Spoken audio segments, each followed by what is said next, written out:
What is the true church? Is it Roman Catholicism? Is it Eastern Orthodoxy?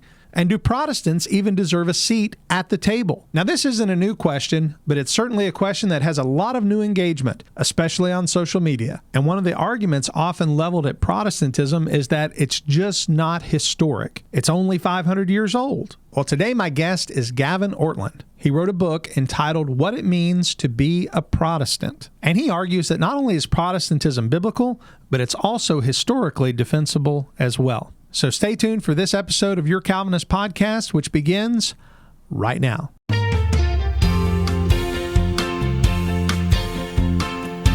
Sometimes I feel the weight of the world fall down on me so heavy, and I need a friendly voice with some good theology.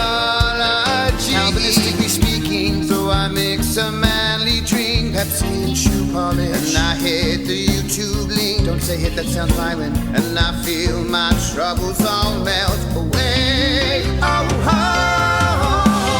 it's your Calvinist podcast with Keith Foskey.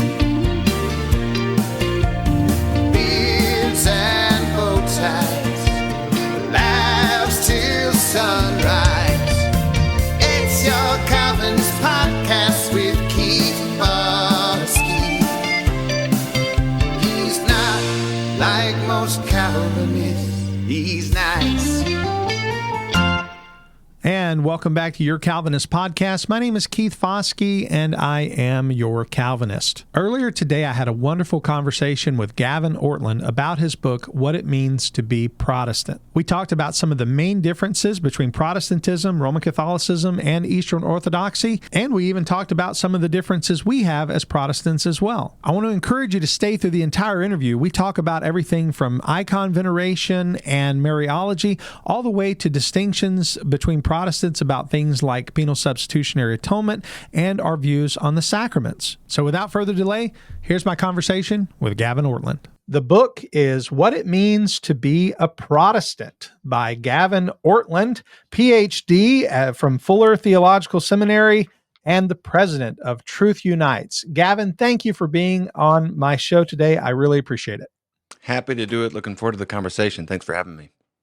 Absolutely. And I want to say just how encouraged I was. I was listening to your book on my drive home from a conference last week. I was at the Fellowship of Independent Reformed Evangelicals, which is a mouthful, but we just call it FIRE. I was at their international conference. I was driving back. I was listening to your book, and I just posted a tweet that said, I'm really enjoying this book, and I would love to have the opportunity to talk to you at some point. And you messaged me. So I want to give you a huge thank you for being willing to just engage with me. I know you don't know me, and I really appreciate that. Yeah, I'm looking forward to it. I haven't known of you historically, but I've been enjoying watching some of your tweets over the last few weeks, especially the ones not poking fun at, but kind of enjoying humorously the differences of different Christian traditions. So it's good when we can laugh at ourselves a little bit.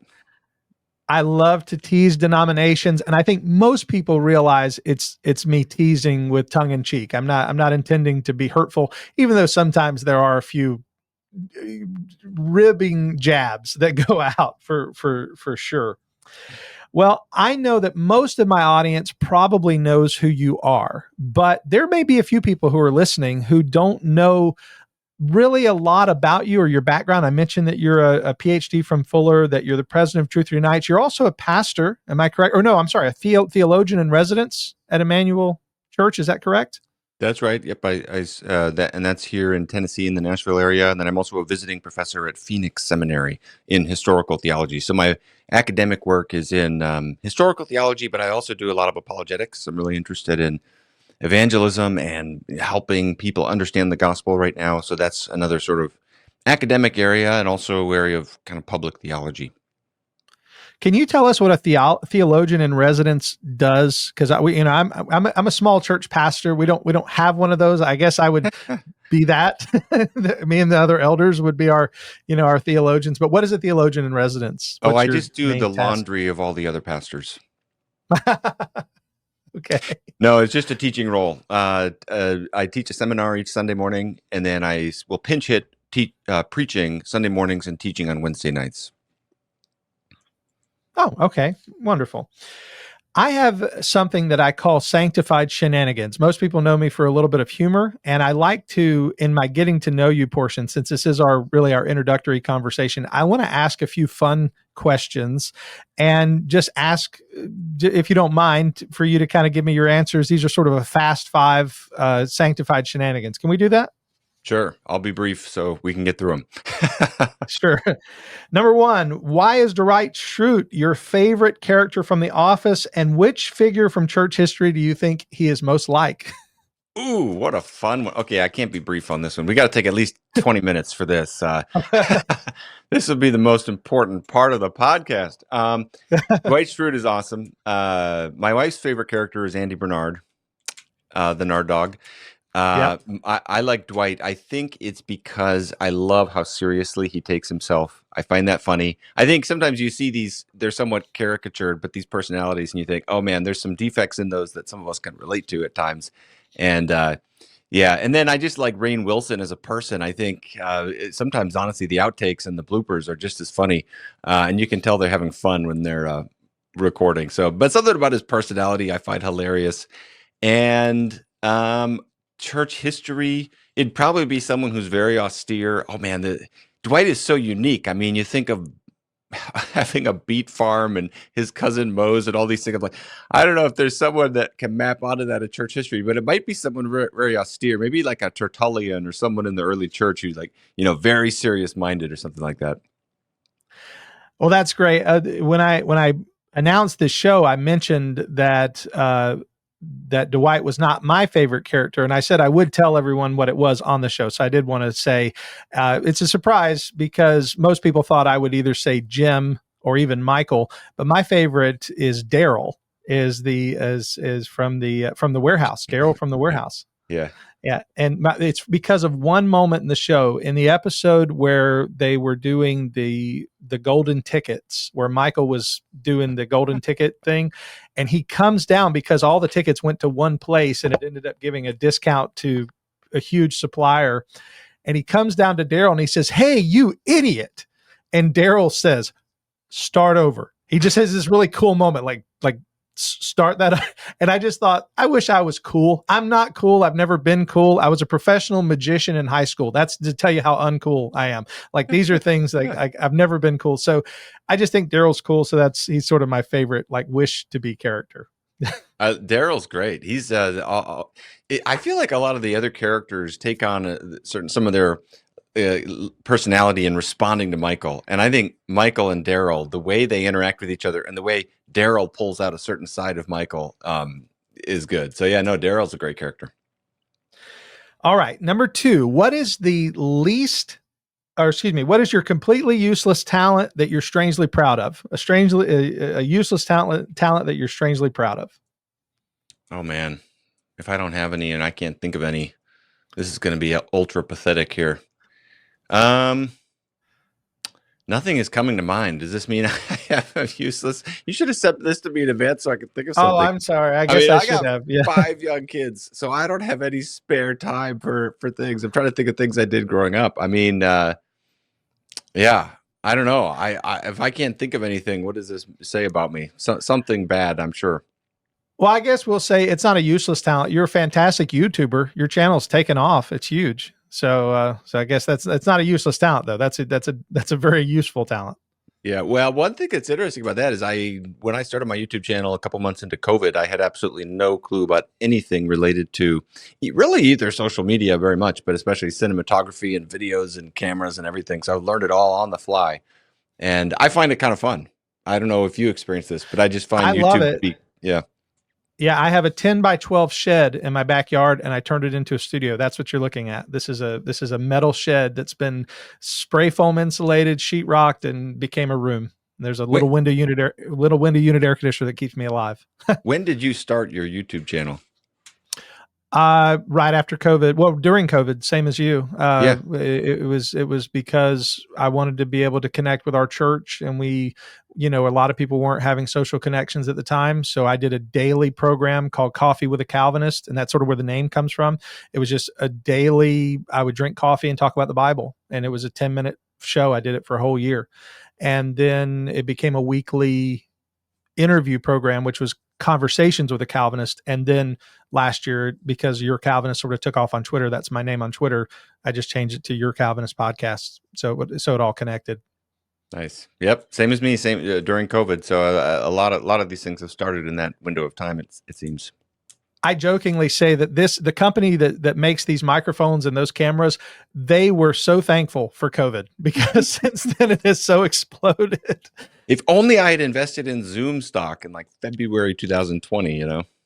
I literally said that yesterday. I said that to a friend. I said Zoom would have been the huge stock to buy into because it is so ubiquitous now. Yeah. Absolutely. All right. What's a theological hot take that would get you disinvited from all future conferences? This is fun. I don't know if I want to answer that because of the nature of the internet, and most of mine are already out there. And you can ask me about any of them. I mean, I'd put out a tweet once where I said something like, I don't know if this is as strong as your question about getting disinvited from all, but I said something like, what's something that people would find surprising and problematic that you believe? And my example was, I think the idea of guardian angels is possible and maybe even plausible. A lot of people, and I've discovered actually a lot of people have strong feelings about that one way or the other. I'm not 100% sure. I don't think the scripture is really clear, but I think a pretty good case is that it's plausible, or if it's not that every Christian has one guardian angel, that there's some kind of arrangement like that, some kind of organization to angelic protection. So that's the example that I gave. And the first thing that I think of is people are sometimes surprised that I think that. That would be a fun conversation to have. I wish we had another hour. That'd be just a nice deep dive in the work of angels. We could talk about Michael Heiser for an hour, couldn't we? With the unseen realm. All right. One book outside the Bible that changed your life. I love C.S. Lewis's fiction. My lights are kind of dim behind me, but over this shoulder right here, there's a red book. That's the last thing in the screen. And for people watching the podcast, I'm just pointing at a book behind me. There's a book called Till We Have Faces by C.S. Lewis. It just captures the nature of redemption. I don't know how else to put it. This character comes to see, I've been mad at God my whole life, but actually I'm the problem. And they experience conviction and redemption and change and repentance. And the way it's put is so beautiful. I'll never forget reading that, and I often go back to it. Amen. Last one. Are you familiar with Haunted Cosmos, the podcast? Nope. Oh, wow. Okay. It's put out by Brian Sauvé. It's real popular. It kind of takes a biblical view of a lot of the weird things that happen in the world. Like, what about aliens? What about Bigfoot? I mean, it's that kind of thing. Right. And it's just this sort of just esoteric look at these sort of weird phenomena. And so I call this my haunted cosmos question. I say, if there was such a thing as aliens and they came to Earth and you had to pick one human being alive today to represent all of us to have a conversation with the aliens, who would you pick and why would it be Dwight Schrute? No, it's you get to pick someone else. Okay, so the question is one human being to be, and it can be someone from history and they're the representative for the aliens? Yes, as long as it's not Jesus. I have to say that as a Christian pastor, you're not allowed to choose Jesus for that answer. But yes, you can pick anyone else. Of course, that was the first thing I, of course, thought of. I think an ancient human being like Socrates would be an interesting example because of the Socratic method and his way of interfacing with others. But that is an extremely hard question to answer because you're picking one human being to represent all human beings. But that would be an interesting one to see how it would go.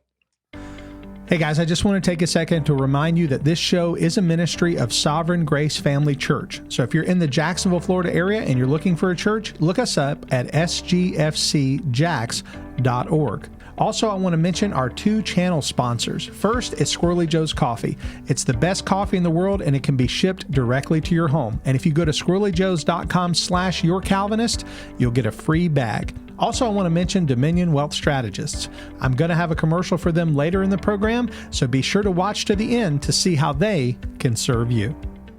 Well, thank you for indulging me on a little bit of fun and a little bit of get to know you there before we dive into the deep stuff, because your book is deep. Your book is very important. In fact, I would say with my most recent interactions over the last year to year and a half with folks on social media, particularly as I'm seeing a shift in attitude regarding things like Roman Catholicism and Eastern Orthodoxy, and even we see moves towards those more institutional versions of or expressions of Christianity. Your book comes out and says, "But wait a minute, there's Protestantism, and Protestantism is worthy of this place at the table." Because oftentimes I feel like when we think of Rome, when we think of EO, it seems as if Protestants are the Johnny come lately, the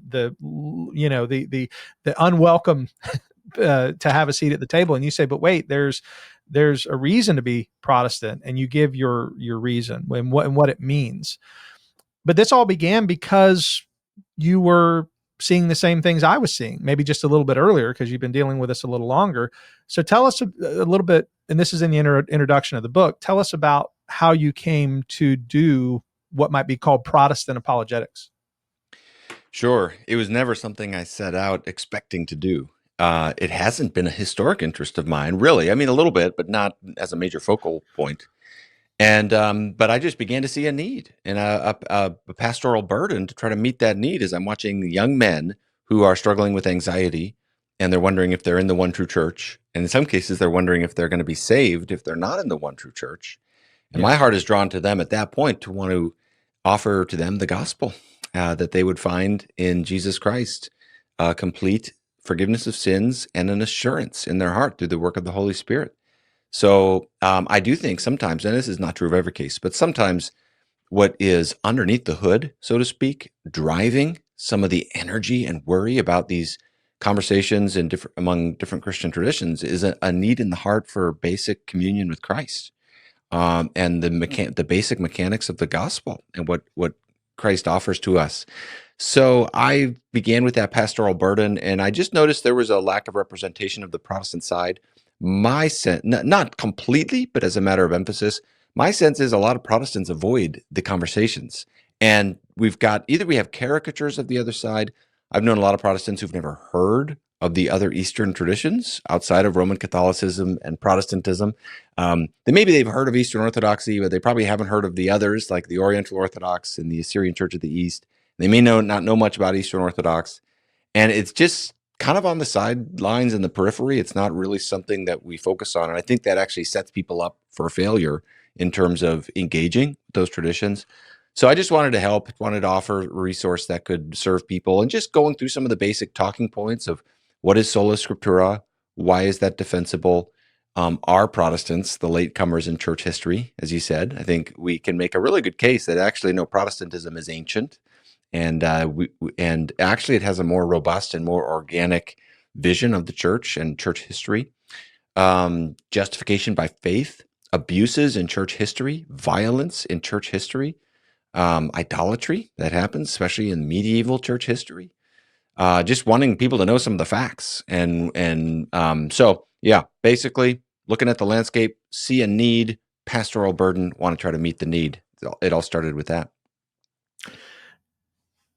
I want to ask you what the response has been from Roman Catholicism and Eastern Orthodoxy, and how you've weathered that. But before I do, I have to just address something you just said, because it to me, it rings true.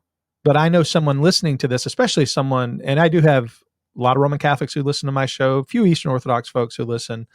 They're going to hear you say that Protestantism is ancient, and they're going to, their eyes are going to roll so hard into the back of their head, they're probably going to be able to see their own brainstem. So I want you, if you don't mind, because I understand what you mean, but when I say things like that, I'm like, oh, you just don't know history, Foskey. You just haven't been around long enough. That's not what they say, but that's kind of the insinuation.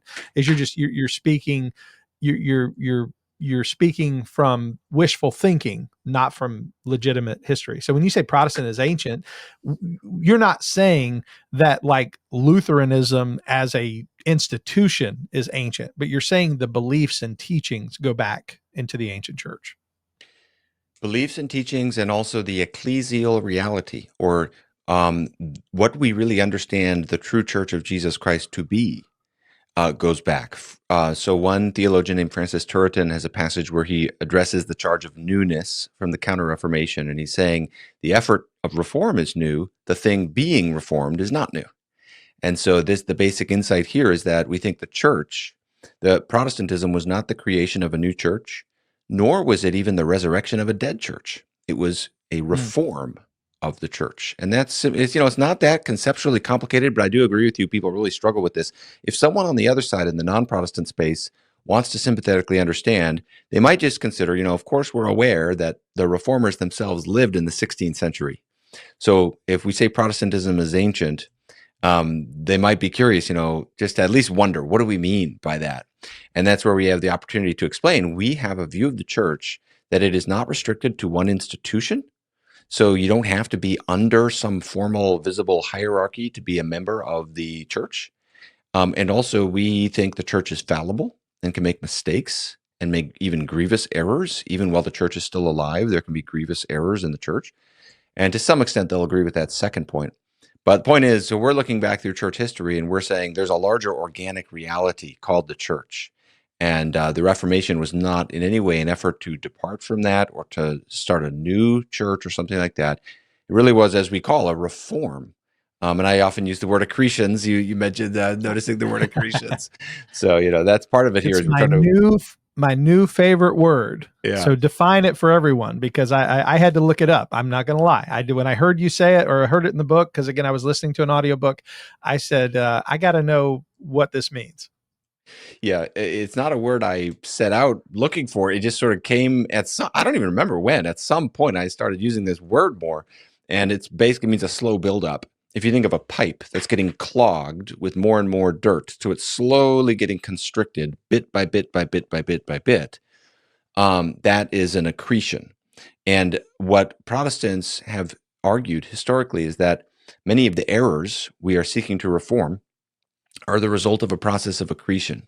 It's not as though everybody in the year 1200 suddenly woke up and said, hey, let's make up something called indulgences.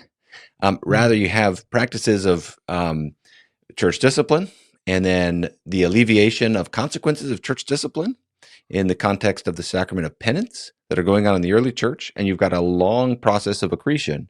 So that, and even like during those final few centuries leading up to the Reformation, where it is growing and morphing and changing, and it's bit by bit, it's slow and successive. And many errors happen like that. We would also say many of the Pharisees' traditions are the result of a process of accretion. It's trying to help people understand a Protestant mentality. We're not saying the church died, but we're saying these weeds have grown in. And then also there have been errors, just explicit errors that have been pronounced. And so the effort is to reform and remove the accretions.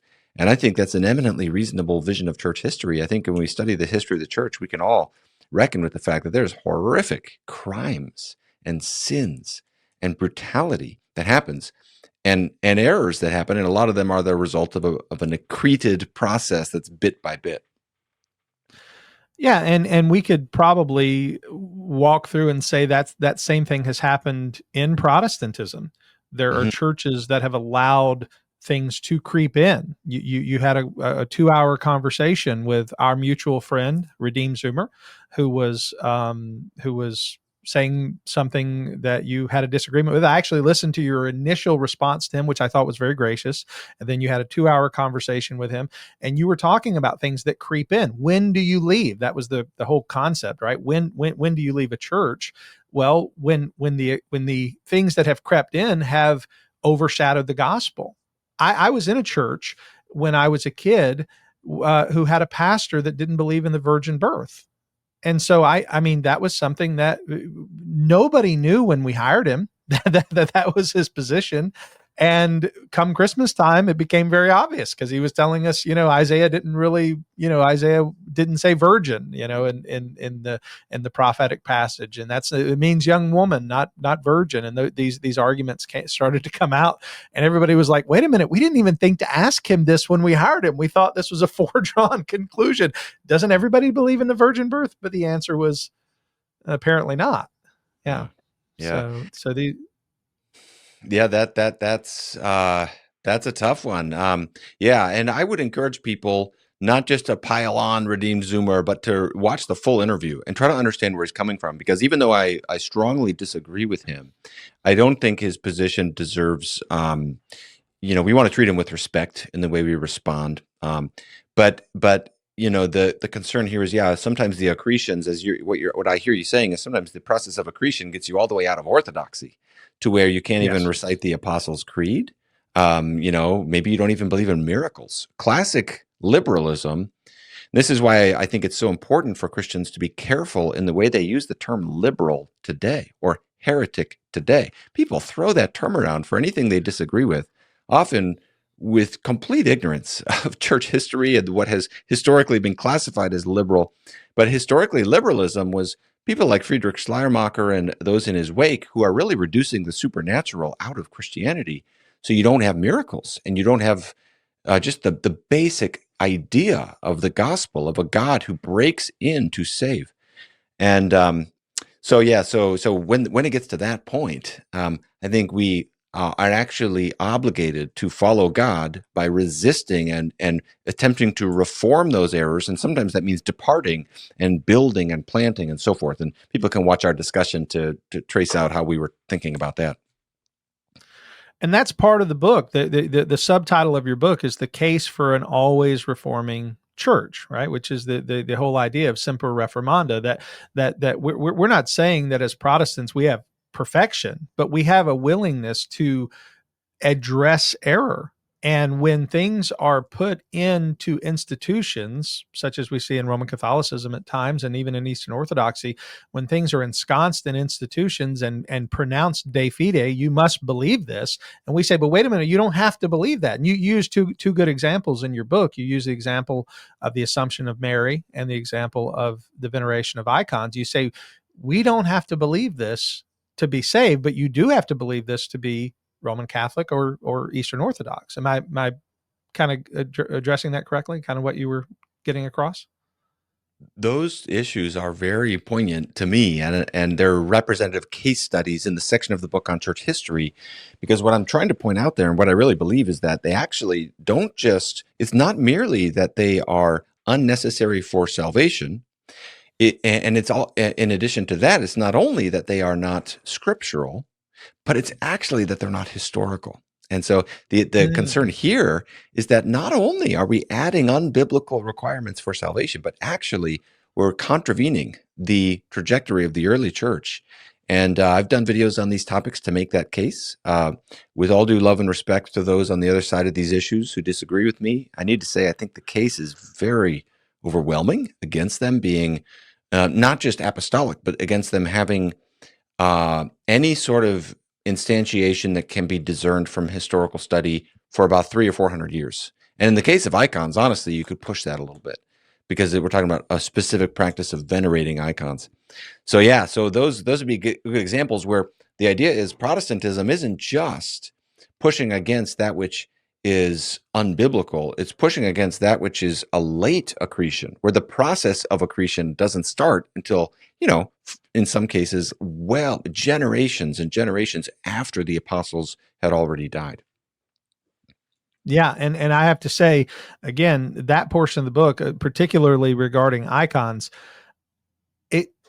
to me, again, I know I'm already on your side, so it's sort of a biased opinion, and the, confirmation bias is never a good thing. But slam dunk. I mean, it's like to me, it was like it seems so obvious, but I understand that many people would disagree. But again, from my perspective, when I was listening, I was like, "There's how can you argue against this? This is so clear." And that kind of leads me to that, what I wanted to talk about earlier, and that's the response that you do get. What is your typical response from the Roman Catholic and Eastern Orthodox side when your book is brought up? Is it dismissal? Is it appreciation but disagreement? How are you dealing with that? Honestly, I can truly say I'm really grateful for the relationships I've built. It is, so the answer is it's a wide range of diverse responses, and a great factor there will be whether it's from the internet or in real life. So when I meet and interact with, I've gone to Greece to do a dialogue with an Eastern Orthodox priest. It was just very cordial, very respectful.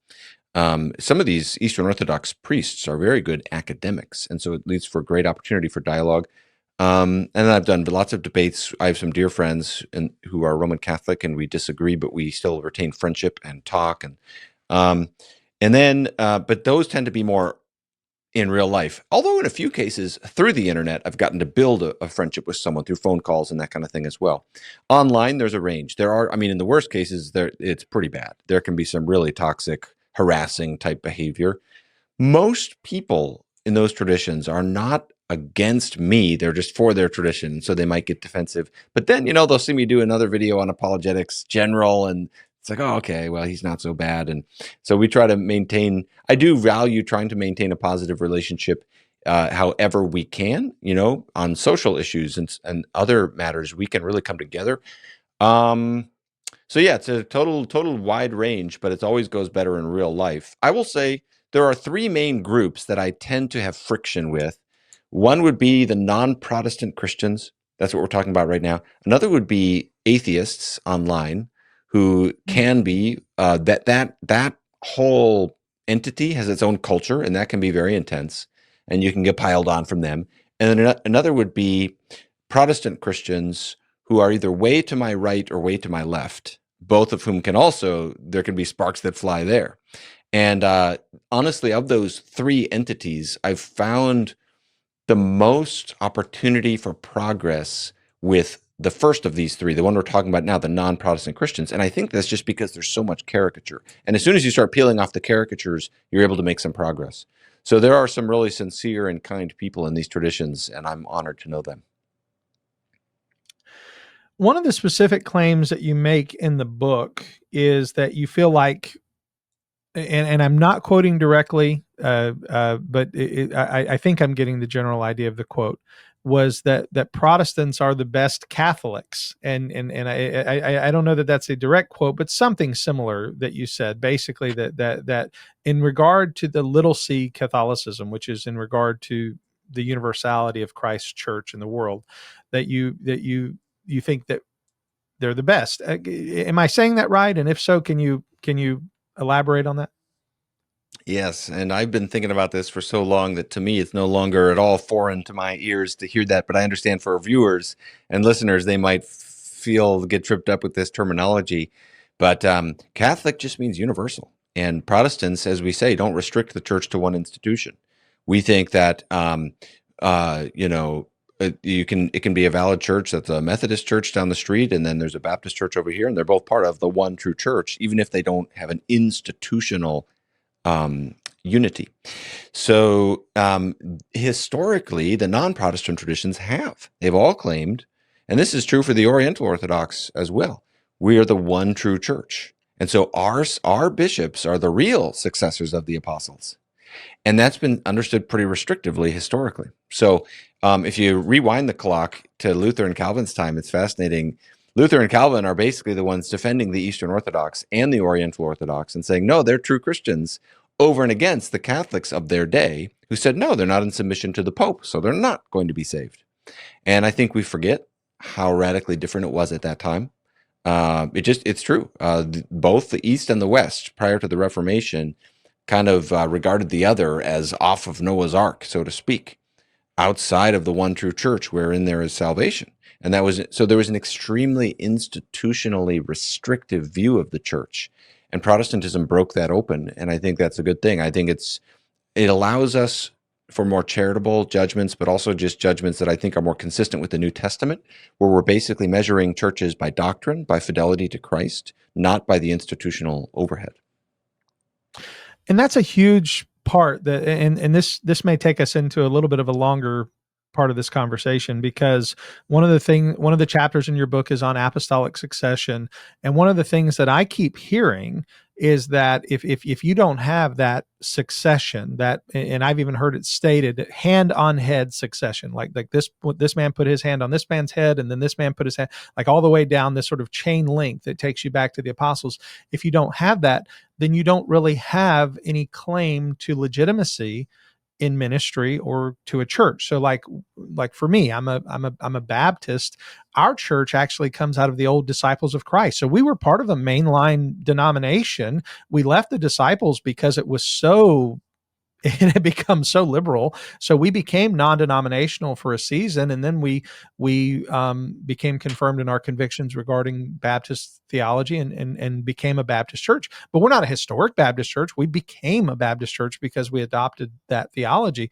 But it would be easy for someone to say, well, you have no apostolic succession. You have no right to claim legitimacy as a church. And I'm not asking you, Gavin Ortlund, to be like bequeath upon us the like true churchhood. But I wrote a book, and it's coming out later this year, called A Biblically Functioning Church, where I outlined what I believe a church is. And part of that is just the threefold standard of what a church is: that it accurately preaches the gospel, it distributes the sacraments, and it practices discipline. That's sort of the thing that comes out of the Reformation. So what are your thoughts about having to have an institutional tie? Do you think a church that you mentioned this about churches like in that come out of like a Muslim country, a church grows and starts. Is that a true church if it has no institutional tie? Yeah. Although I, as an evangelical Christian myself, want to receive and incorporate the criticism that evangelicals can be anti-institutional to a fault, I think there's some truth to that. I think we need to consider that. The concern in the other direction is the requirement of certain particular institutions that are not of divine character, but that accrued slowly over time in the early church. And I think the case that apostolic succession proper is a human development that is not sanctioned in God's revelation that we have in Scripture, but is something slowly working out, where first you've got bishops, and that happens pretty quickly as a separate office from presbyter, though even there, it's not immediate. It kind of takes a little bit of time, especially in the West, to rumble on. Yeah, we see that more in the second century, right? Is that when we begin to see the threefold office sort of beginning to develop? This is disputed. Okay. But I think that a good case can be made that it becoming universal is second century. Ignatius's letters, which assume that model, are written in around 107, 108 AD, possibly. So that assumes it's already been in place by the time of the writing of those letters. However, we've also got a lot of countervailing evidence that in Rome, Philippi, Corinth, some of these Western cities, you have a plurality of presbyter bishops still at that time. So I tend to follow the majority view of scholarship that it is an evolution, a kind of a gradual and fairly rapid. It's, second century is pretty early second century there, where it's kind of spreading into the mid second century. Where do you first get a singular bishop in Rome? That's disputed sometime, 130s, 140s, who knows, somewhere in there. But the Shepherd of Hermas and other documents kind of are pushing in the other direction from Ignatius and showing this is not, it's kind of murky at first. But then, whatever we think about bishops, the requirement of bishop to bishop, not presbyter, but bishop to bishop, laying on of hands for valid sacraments, that's apostolic succession proper. And that, I think, is a very strong case can be made. That is not apostolic. That is something that's slowly coming in. And so I think a perspective from a Protestant that to me makes a lot of sense is to say, when there are institutions that sort of evolve over time for a particular purpose, and they are there to help the gospel and serve the ministry of the gospel, let's not enshrine them at this infallible level of they are immovable and forever necessary in every other context, because those institutions are not of divine character, and therefore it is ultimately the gospel itself that should measure them. So Muslims who have dreams and become a church and they're baptized and they're taking the Lord's Supper and so on and so forth, we measure that by the reality of the gospel and by the principles of the New Testament about discerning spiritual fruit, the doctrinal tests of, say, the epistle of 1 John and 1 Corinthians 12:3, the confession that Jesus is Lord. We have tests in Scripture by which we are to be spiritually discerning, which we use to make ecclesial judgments. But the heartbeat of this is not allowing that which sort of slowly evolves and is ultimately a human tradition to have this kind of top seat next to Scripture as infallible. Mm. I want to ask you a question regarding something that obviously the book addresses this, but this is something that I think is an important distinction. I tend to be a I don't even know if this is the right way to say it. I tend to be very Sproullian because I actually live 2 hours from where Dr. R.C. Sproul pastored his church, and I had many opportunities to go down and hear him preach. Got to sit in on some lectures, and even spend some time with him, and really just he made a huge impact on me. Even though I'm a Baptist and he's a Presbyterian, but his positions on Rome, particularly issues regarding Trent and the anathematizing of Sola Fide, really had an impact on me, and I tend to sympathize very much with his concerns. So my question for you is Sola Fide still the dividing line between the Protestants and the Roman Catholic and Eastern Orthodox views, or where do you see Sola Fide in the argument, I guess is the question I'm asking. I think Sola Fide is definitely in the mix. It is not the only issue. There are so many issues that separate us, and there unfortunately have been, in some areas there's been a widening of differences. So for example, in Mariology, or the doctrine of Mary, I think we are further apart today than we were 500 years ago. There are greater numbers of differences because we've had new dogmas added on. But justification by faith is still very important. I think the key here, I could compare my own views perhaps a bit closer to someone like J.I. Packer on these kinds of questions. Mm-hmm. And I would say one of the key things will be just defining terms. I do think this is pretty foundational, and the reason is in the New Testament itself, if we just take a flat denial of sola fide equals denial of the gospel, then the Epistle of James denies the gospel. It is just absolutely explicit. A man is not justified by faith alone, but by faith plus works. That is the book of James chapter 2. And then, so what that shows us is we need to ask what he means by that. And what do those words mean? And one of the words will be believe, because his definition of believe is not Paul's, a saving faith, because he says even the demons believe. So he has the idea of a notional assent. Another will be the definition of justified. I think James has a definition of that term as basically revealed to be a Christian, as opposed to Paul's meaning as this more from God, a forensic declaration, and so forth. So I'm appealing to James not to say I think there's any tension at all between James and Paul. I think they are completely in harmony, but rather to show the need for the definition of terms.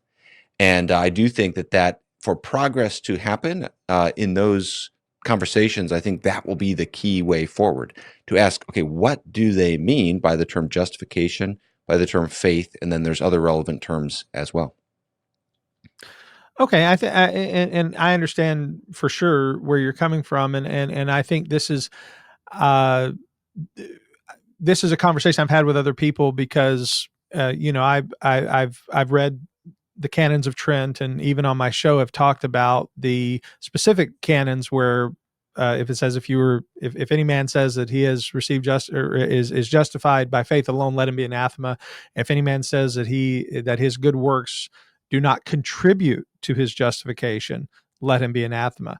And at that point, it really drives home this sort of key divide of, okay, are we abandoning the gospel, or has Rome abandoned the gospel in Trent? And what are your thoughts if someone were to say that that's an abandonment of the gospel because you've now added works as a point of justification, not as a fruit? It even says in Trent, it says it's not a fruit of justification, but is actually a cause. Again, I'm not trying to get you to defend Roman Catholicism. I'm trying to figure this out. Where can we be unified in this if this is the as Martin Luther said, the article upon which the church stands or falls? Yeah. You don't happen to have that exact quote handy, do you, that you're referencing? It's fine if not.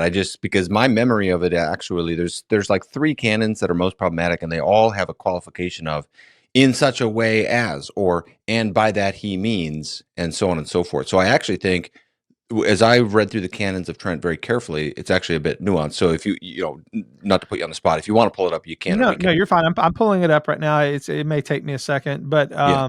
the Well, go ahead no. or I can start answering, and then once you find it, I can stop. Well, I was just going to say, I agree with you. There are nuances there, and I think that the nuances are important. And I certainly don't want to. I don't want to attribute anything to them that they don't believe or that they're not saying.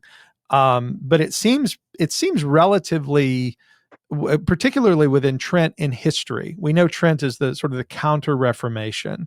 That when it says, it's Canon 24, it says, if anyone says that justice received is not preserved and also increased before God through good works, but that those works are merely fruits and signs of justification obtained, not the cause of its increase, let him be anathema. That's the Canon 24. And the very thing that Protestants teach, or at least when I say Protestants, I'm referring to my particular tradition. So maybe I should say specifically the Reformed tradition has said that the good works that is produced by regeneration are not adding to our justification, but rather are the fruit and the result of our justification. And it seems as if this is anathematizing that. Yeah. So several things here. I do think that defining the terms, what I just said, is what we have to do. What did they mean by the word justification? So that's one of the issues here. Several things incline me to be careful here. And I think that I want to be clear that my position isn't that, there's no problems here, there's no fundamental gospel difference. There is. My biggest concern with where I think official Roman Catholic teaching obscures the gospel is actually in the sacrament of penance and the way they cash that out. That is that goes down to the roots of how we understand salvation. But several things constrain my thinking here. One is that to anathematize Trent would be to anathematize St. Augustine of Hippo and pretty much the entire medieval tradition leading up to Trent, so far as I can tell, because he also uses the term justification in the same way, where he's basically using the term justification for both what Protestants call justification and sanctification.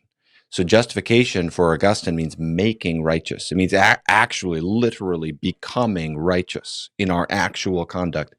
And so that's why the defining of terms here is so key, because if you say works increase justification, but by the word justification, you mean final justification, justification plus sanctification, actually growing in righteousness before God, that's completely different than saying good works actually make me spotless before God. They actually give me judicial standing before God. Now, I'm not saying Roman Catholic teaching never touches on that. I'm not saying it never goes into that. But I do think there is a misunderstanding on both sides, especially on their side, in what they're condemning at the time of the Reformation. Part of what gives me confidence for that is not just the different definitions of terms like justification, but also the way Luther and Calvin themselves categorize this, because while they call this the article on which the church stands or falls, actually Luther still said Roman Catholicism is within Christendom, and Calvin said there are many true churches within Roman Catholicism. So they didn't take the view that it's all to be swept aside as though there's no gospel here and there's no salvation here, nor of the Eastern Orthodox, who at the Synod of Jerusalem have the exact same position. They say at the Eastern Orthodox, and that's a universally received synod, it's justification by faith plus works, not by faith alone. So I agree with something, and I'm not going to attribute Tom Schreiner's, I'm not going to presume he's agreeing with everything I'm saying just now, but I'm going to reference a statement from his book on Sola Fide, where he says, what's more important, so I hope he won't be annoyed that I'm referencing him to the end of my comments now, but what he says is, what's more important is not the slogan or terminology, Sola Fide, because if you go by just that, James 2:24 is a problem, which says, quote, you see that a person is justified by works and not by faith alone, end quote. So you can't just look at the slogan or the terms. You have to look at the underlying meaning and reality based upon what those terms mean. And there again, it's not just the term justification, it's actually the term believe as well. And so I would say that I think for many of those outside the Protestant tradition and prior to the Protestant tradition, there is basically there is an Augustinian understanding of justification. And I have concerns with that. I think that's wrong, but I don't think they're saying the same thing the Judaizers were saying.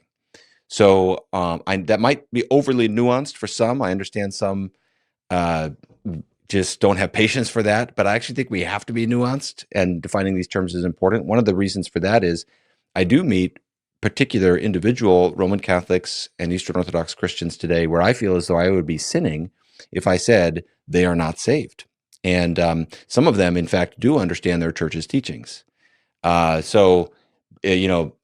people say, oh, well, yeah, Catholics can be saved only if they don't understand what their church teaches, what do we do with Catholics who do read through the Council of Trent? They do understand it, and yet they seem to give the fruits of salvation in their life.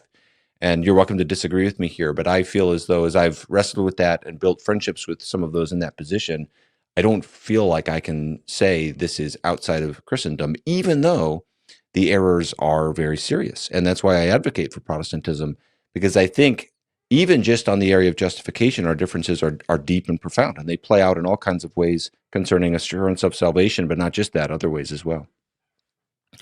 Well, I know that even the concept, you mentioned the term final justification, even that concept as it's being discussed and debated within Reform circles, there have been arguments about what that means and how it's to be applied. And, there are those who really take great issue even with the term final justification as it pertains to those who would say, but we have been justified. We are just, excuse me, lose my voice, have been justified. And so, I think it is it's an important question. I think it's a serious still issue. I still think it is an issue, but I've said on the show before, and I will say it again. I do believe that there are saved Roman Catholics and saved Eastern Orthodox.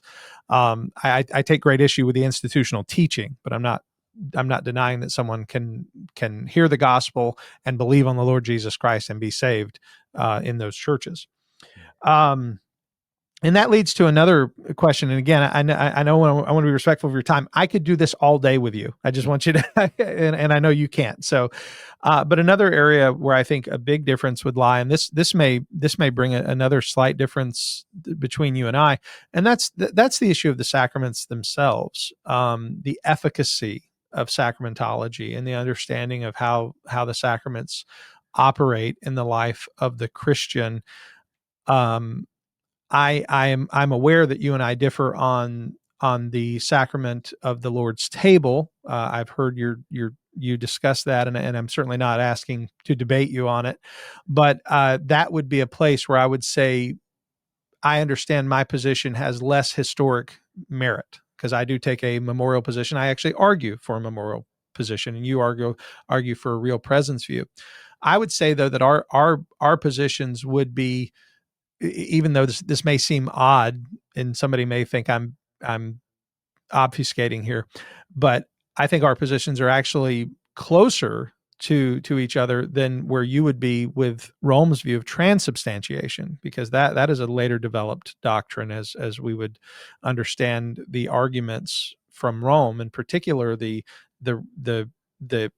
what the priest is doing in the act of the Mass. So I just for a moment, can we discuss maybe the where you would differ from Rome in regard to the Mass and in regard to the sacrifice of, or their understanding of the sacrifice of the table? Sure. Yeah. I think the requirement that they set upon transubstantiation, which is a term that refers to their understanding of real presence, and it's drawn from an Aristotelian ontology where you've got a distinction between the substance and the accidents. And that framework is required with anathema at the Council of Trent. And so that would be a huge area of difference. But actually, I think that's one thing people see right out of the gate. There's actually a lot of differences with respect to the Eucharist or the Lord's Supper. So that is one issue. But at the time of the Reformation in particular, there were several issues on the table, and that was only one of them. Another would be withholding the wine from the laity and only giving the bread. So you get what's called communion in only one kind, which was defended as a practice, even though it has, again, no scriptural or early church precedent. That's a huge area of concern.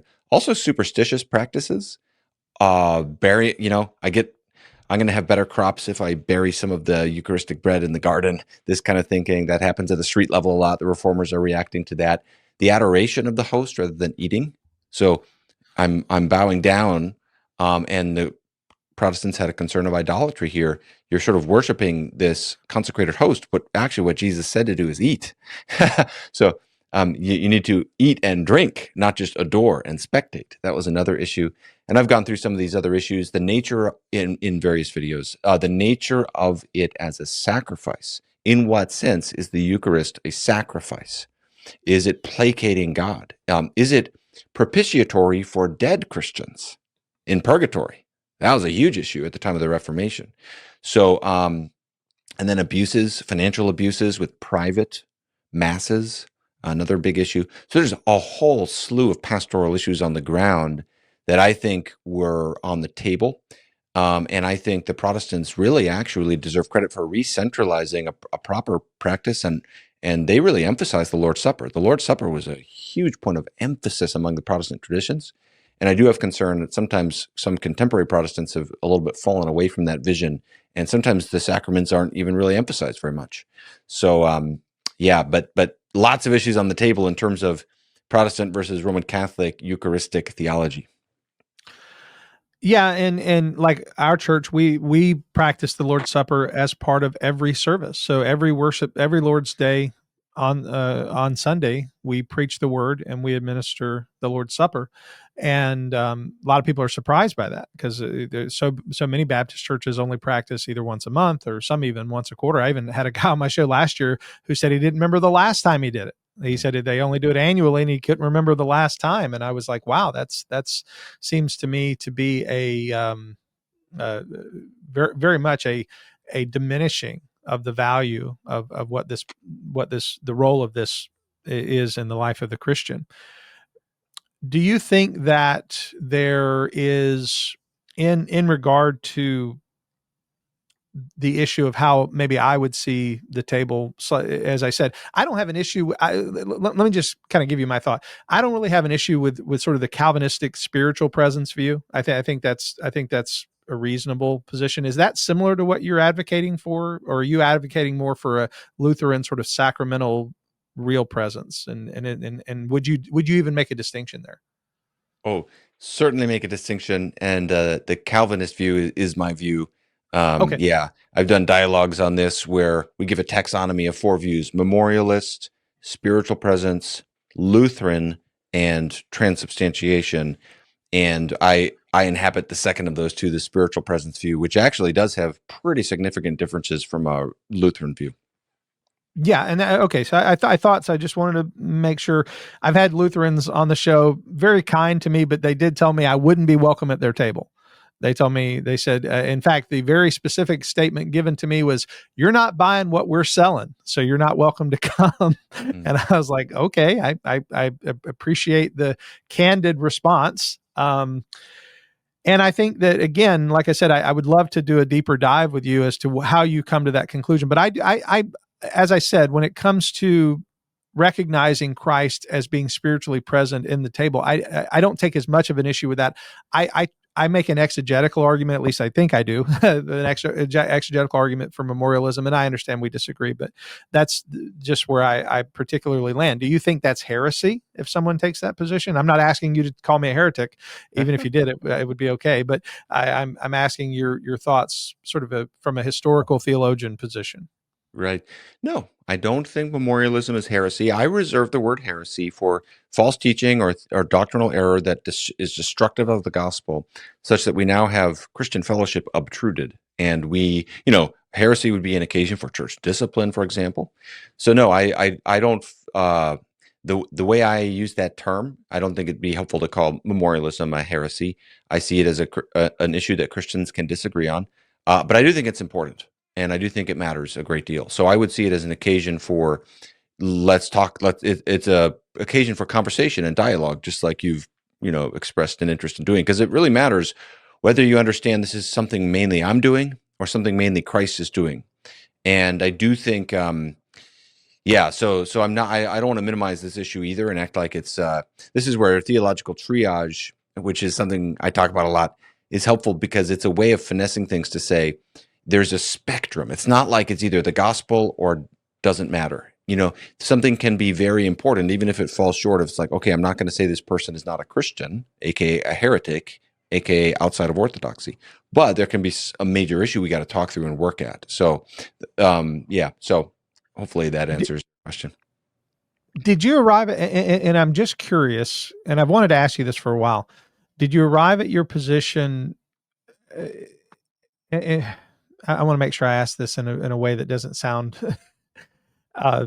incredibly presumptuous. Did the historical argument influence your position on the table? That it seems like the real presence view has been the historical view. Because I know, like Francis Chan mentions, he didn't even realize that the real presence view was sort of the, and I'm not trying to diminish what he said or mock in any way, but I remember him saying something to the fact that he didn't realize that the real presence view was so prolific in history, and therefore it influenced him to accept that view. How do you, what led you to come to that conclusion, or was that the position you've always held? I don't recall ever denying it. When I was a child, I probably didn't have any view. I didn't think about it. As soon as I started thinking about it, I think I probably have been in that camp. I am influenced by church history for sure. I think that is fitting and appropriate so long as we are not treating church history as an infallible verdict, but we are engaging it as part of the broader church, to which we have an obligation to listen and to love, and it's driving us back to the Scripture, where to see what God has spoken. So yes, I'm influenced by church history. It's not just church history. I mean, in my videos on this, for people who want to watch, I've done everything from a 2-hour dialogue with a Roman Catholic theologian on this topic, to defending my view, to a 5-minute overview of why I hold to real presence. And in the 5-minute overview, I go through passages like 1 Corinthians 10:16 and the meaning of the word fellowship and participation and so on and so forth, koinonia. So I think the biblical case is there as well, but I will say I think it's fitting that if a view has zero instantiation to our awareness for 1,500 years, I think it's fitting that should be significant to us and that we should care about that. In fact, it may even be profoundly significant.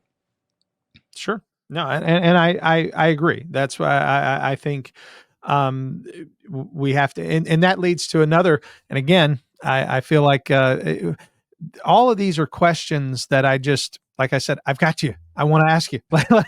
So please feel free. I really enjoy the conversation. I know you're my good brother. Please feel free to just whatever you think would be helpful to talk through here.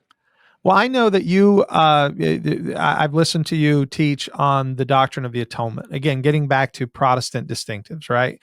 Understanding Sola Fide specifically says that we are justified by what Christ did on the cross. That Sola Fide is part of a larger construct of we are justified by grace alone, through faith alone, in Christ alone.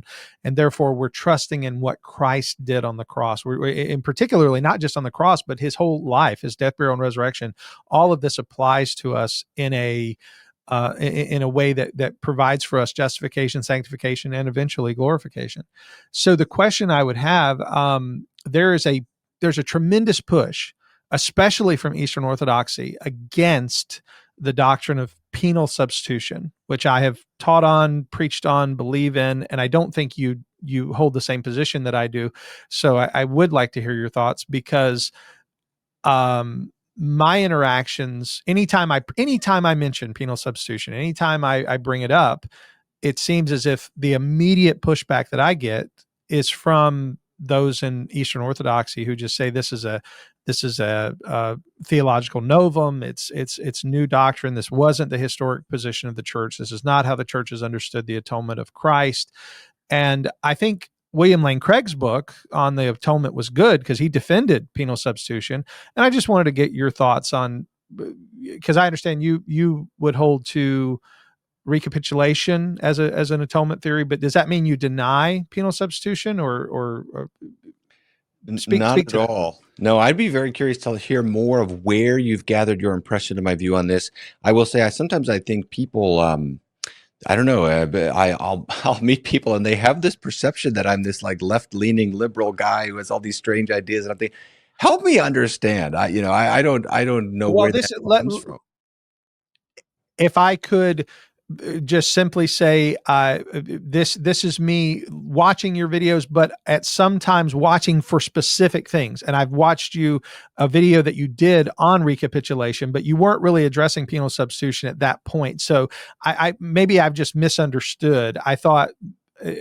So that could be totally me. Nobody said that about you. I didn't hear that about you. This was just my assumption. And I know that like for me, I would say there's nothing wrong with recapitulation or Christus Victor. I think all of these things can be brought together under the broad umbrella of atonement. I just think we shouldn't leave out penal substitution. I think that's an intrinsic part of it. And right. So no, that's I'm with you. So it's all me. It's all good. I appreciate the chance to talk it through. No, I'm with you. I've defended penal substitution in print in my book, Theological Retrieval for Evangelicals. I also did an interview with William Lane Craig on his book, which defends this, promoting that view. And even in the video you're talking about, if I recall, I tried to make the very point I'll say right now, and that is that these different atonement motifs are not mutually exclusive. They're in many respects compatible, and the interesting thing then to ask is what's their logical relation to each other. So recapitulation, is by no means at odds with penal substitution. They are completely harmonious. It'd be like when Paul speaks of the second Adam in 1 Corinthians 15. It's someone saying, well, does Paul still believe in what he wrote in 2 Corinthians 5:21, that God made him who had no sin to be sin? And it's like, well, both of those things can be true. And similarly, I would say recapitulation, but other motifs as well, the Christus Victor motif. I think the thing that is challenging in atonement theology is trying to get the emphasis right and the accents right and the logical relation between these different motifs right. And so, with Christus Victor, Colossians 2 is a significant text because it's Christ's addressing the legal dimension, paying the penalty that results in his victory in that passage. So I actually see, and now the only thing I will say is that I think penal substitution can be caricatured a lot, as though God the Father hates God the Son, and as though there's a rupture in the Trinity. And so there's all kinds of shallow or crude understandings of that. But the idea that in my published work on this, what I argue is that substitution is at the heart of the atonement. And that substitution has multiple elements, one of which is penal. That is, there's a penalty that is paid. Even death itself is a penal reality in the Scripture. So I'm on board with penal substitution. I've defended that so long as it's properly defined. But I think, and I actually see it as kind of a central thread, especially the substitutionary dimension of it for other aspects of the atonement. Well, I'm glad that some clarification. And again, sometimes you'll listen to a video or watch a video, and maybe you're doing something else and you miss a part. So again, forgive me for any misunderstanding there. That's my own personal. Oh, no worries at all. My ADHD kicked in. No problem at all. Another question a guy asked, and this was less about you specifically, but maybe how you would give an answer. And I know as a pastor with a person with a pastoral heart, I thought this might be a good thing for you to address. And this was, he said he has a good friend who just married an Eastern Orthodox person. And he asked, is that a false gospel, one that could lead to eternal separation from Christ?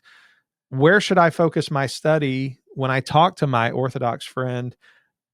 And basically, should I be trying to win them to the gospel? Should I be trying to recognize their position? What are your thoughts if somebody came to you and said, hey, my friend just married an Eastern Orthodox, have they departed the faith? Or is the person they married not a Christian? What are your thoughts about that? Yeah, I mean, I've dealt with these kinds of scenarios before. I'm probably pretty much right down the line similar in concerns to where this person is coming from, with the only question being then the judgment about whether that person is a Christian and is saved.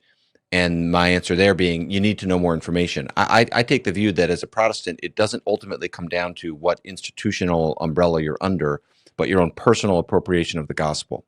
So I just need to get to know that person. I think it's a Protestant mentality not to make a blanket judgment, but to look at the individual and basically, have they repented and believed in Jesus?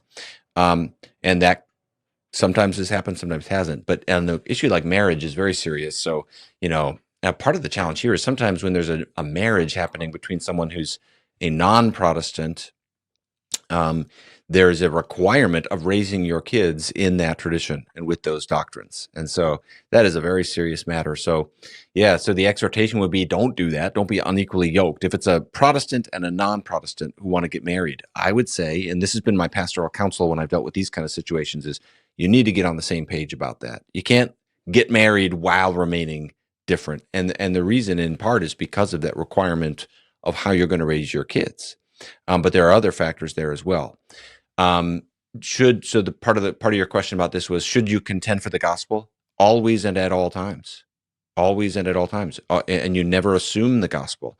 You mentioned earlier someone who, was hired not believing in the virgin birth. I have just learned you never make assumptions. You never know what someone's beliefs are. And so you always ask the hard questions and dig up and work at it. The reason I defend Protestantism is because I believe in it. I just also happen to think it's a historic Protestant position that we need not say all of those outside of Protestantism are non-Christians. I think there's good theological, biblical, and historical reasons for that judgment. It does get a little nuanced because when people hear me say that, they sometimes think, okay, so these things aren't a big deal, or they're not obscuring the gospel and hindering the gospel. No, the differences are a huge deal. We're talking about a matter of differences that go down to the structure of how we even conceptualize what is Christianity, and who has the authority to tell us what is Christianity. The differences go down to the roots. But if categories might be helpful to help people see the need for nuance here, and that nuance is not compromise here, they might think of the Pharisees. Were the Pharisees members of the covenant? Well, on the one hand, Jesus says, you snakes and you broods of vipers, right? On the other hand, he says they sit on the seat of Moses. Do as they say, just don't do as they do. So these are people who had yoked the conscience to errors. They had Mark 7 traditions that Jesus says nullify the word of God. But there were some Pharisees who were followers of Jesus secretly, like Nicodemus and Joseph of Arimathea. Could the Pharisees be saved? Yeah. And were they technically members of the covenant? Yeah. So that might help. And yet they crucified Jesus. So this might help people have a category for when we try to make a judgment of charity on a matter of principle. We are not saying that the differences are not significant and that they don't concern the gospel. I'm trying to follow in the footsteps of Luther and Calvin themselves in the way they made a very nuanced judgment about the ecclesial status of those outside the Protestant traditions. And that is where my conscience directs me. And I think if people have, other questions about this, I think I've dealt with this at great length. In fact, chapter 1 of the book is actually on this. So people might find that helpful to flesh this out more fully. Yeah. And, and I think that's a great place to draw to a close. As much as I'm enjoying the conversation, I know we're way over time that I've asked for your time, and I appreciate the generosity that you've given to my audience today. So I think that this is a time to say a lot of what we have talked about is actually the heart of the book, and it's where these distinctions are, what the historical foundations are, and where we see these accretions that have crept in and have created these divisions. And if you want to know more, my admonition to you is please go and read this book and find out that there is actually good, I would say, historical, biblical, and foundational reasons to be a Protestant.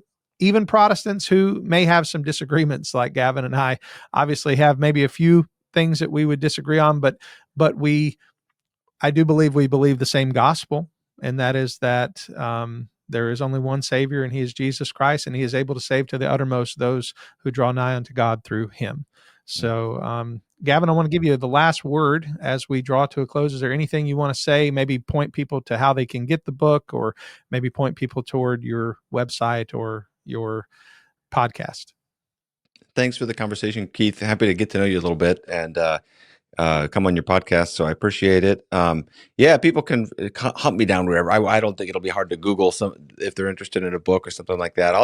My final words will be to underscore what you just said. We have the same gospel. I mean, at the end of the day, so maybe just for somebody watching, we can encourage them with a reminder of what the gospel is. And you just summed it up well. But to say, I like to summarize the gospel in 4 points. There is a God who has created us and all that is. We have sinned. And therefore, the deepest need in our lives is our guilt and our sin and alienation from God. We've turned away from him. Jesus Christ came to fix that problem, and through his life, death, and resurrection has created a way for us to be restored to God. And the way that we access that is by believing the gospel, repenting of sin, and following Jesus. And those 4 points help me in a pinch if I've got only 30 seconds to share the gospel on the subway or something like that, even though, of course, there's so much more to unpack. That's the gospel that I plant my life on, and I think we do have in common, and hopefully it'll encourage the listeners to be reminded of what a happy message that is. Amen. Well, thank you so much for giving me this time today and giving this time to our audience. Thank your family for giving you to us for this time. We appreciate them. And I want to tell you guys in the audience how much I appreciate you watching the show and being with us today. I want to remind you, as always, one of the best ways that you can encourage us around here is if you haven't, go ahead and subscribe. I even wear a shirt that says subscribe because I'm such a nerd. I say, tell you, don't forget to subscribe to the channel. And if you like this video specifically, hit the thumbs up button. And if you didn't, hit the thumbs down button twice. All right, guys, thank you for listening to Your Calvinist podcast. My name is Keith Foskey, and I've been your Calvinist. May God bless you. Hi, my name's Justin Johnson. And I'm Josiah Stowe. And we are Dominion Wealth Strategists. We are created to put money in the hands of those that are sitting in the pews. From budgeting to estate planning, savings accounts, retirement planning, life insurance, and a heck of a lot more here at Dominion. That means that you are leaving an inheritance that passes multiple generations because that is the legacy. It's part of our mission. All of Christ for all of life. And all of finance for Christendom.